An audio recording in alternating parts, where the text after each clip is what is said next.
যুক্তরাষ্ট্রের ৪৭তম প্রেসিডেন্ট নির্বাচনে রিপাবলিকান ট্রাম্পের কাছে বিপুল ব্যবধানে হেরে গেলেন ডেমোক্র্যাট কমলা হ্যারিস।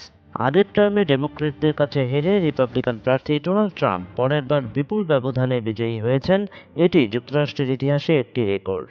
তবে এবারে আগের টার্মে বিপুল জনপ্রিয় কমলা হ্যারিস কেন হেরে গেছেন ট্রাম্পের কাছে, এ নিয়ে চলছে বিশ্লেষকদের বিশ্লেষণ। কিসব কারণ কাজ করেছে কমলার পরাজয়ে, জানাচ্ছে সেসব খবর। প্রেসিডেন্ট জো বাইডেন ও ভাইস প্রেসিডেন্ট কমলা হ্যারিসের বিদায়ী প্রশাসন মূল্যস্ফীতিতে লাগাম টানতে না পারায় কমলা মার্কিন ভোটারদের ভোট জিততে পারেননি। ডেমোক্র্যাট দলের কৌশল নির্ধারণকারী জেমস কারভিলে এমন কথা বলছেন। এমনকি সাম্প্রতিক মাসগুলোতে যুক্তরাষ্ট্রের অর্থনৈতিক তথ্য উপাত্তগুলোর ক্রমাগত উন্নতি হলেও বিভিন্ন জরিপে ভোটারদের হতাশা দেখা গেছে। ট্রাম্পও এর সুযোগ নিয়েছেন। তিনি নির্বাচনী সমাবেশে অবিরত দ্রব্যমূল্য ও গ্যাসের মূল্য বৃদ্ধি নিয়ে কথা বলে গেছেন।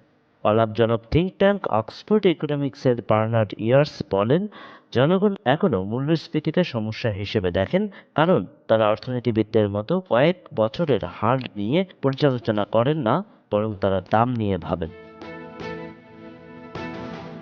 University of Richmond school of লয়ের অধ্যাপক কার্ল টোবিয়াস মনে করেন, ২০২৪ সালের নির্বাচনে ট্রাম্পের জয়ের পেছনে অভিবাসন বিষয়টি গুরুত্বপূর্ণ ভূমিকা রেখেছে।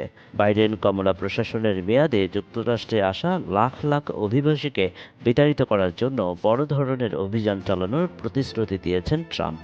কমলা হ্যারিসের অভিযোগ ছিল, রাজনৈতিক স্বার্থে এমনকি নির্দলীয় সীমান্ত বিল আটকে দিতে ট্রাম্প নির্বাচিত রিপাবলিকানদের প্রভাবিত করেছিলেন। আর রিপাবলিকানরা বলেছে সীমান্ত বিলটি যথেষ্ট নয়। তবে শেষ পর্যন্ত ভোটাররা ট্রাম্প শিবিরের পাশে থেকেছেন। প্রাথমিক ভোট ফেরত জরিপে দেখা যায়, কমলা হ্যারিস প্রায় 40% শ্বেতাঙ্গ ভোট, 80%-এর বেশি কৃষ্ণাঙ্গ ভোট এবং হিস্পানিক ও এশীয়দের প্রায় অর্ধেকের ভোট পেয়েছেন। একই জরিপে দেখা যায়, ট্রাম্প কোনো অশ্বেতাঙ্গ গোষ্ঠীর সংখ্যাগরিষ্ঠ ভোট না জিততে পারলেও আফ্রিকান বংশোদ্ভূত মার্কিন নাগরিকদের মধ্যে তার সমর্থন একক অঙ্কে বেড়েছে, আর হিস্পানিকদের মধ্যে তার সমর্থন বেড়ে 2 অঙ্কের ঘরে ছিল।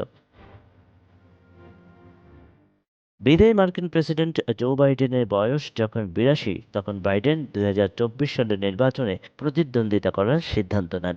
কিন্তু বয়স বেশি হওয়ায় ডেমোক্র্যাট নেতাদের মধ্যে উদ্বেগ দেখা দেয়। জুনে ট্রাম্পের সঙ্গে বিতর্কে ব্যাপকভাবে ধরাশায়ী হওয়ার পর সংকট দেখা দেয়। তার মানসিক অবস্থা নিয়ে বিতর্ক শুরু হয়। দলীয়ভাবে প্রচণ্ড চাপের মুখে বাইডেন প্রতিদ্বন্দ্বিতা থেকে সরে দাঁড়ান। বাইডেন সরে যাওয়ার পর কমলা হ্যারিস প্রেসিডেন্ট প্রার্থী হিসেবে দলীয় মনোনয়ন পান। কিন্তু নির্বাচনী প্রচারণা চালাতে তার হাতে ছিল মাত্র 3 মাস সময়। নির্বাচনে কমলার হেরে যাওয়ার পেছনে দেরিতে প্রার্থী হওয়াকে নির্বাচনে হেরে যাওয়ার কারণ হিসেবে দেখছেন অনেকে।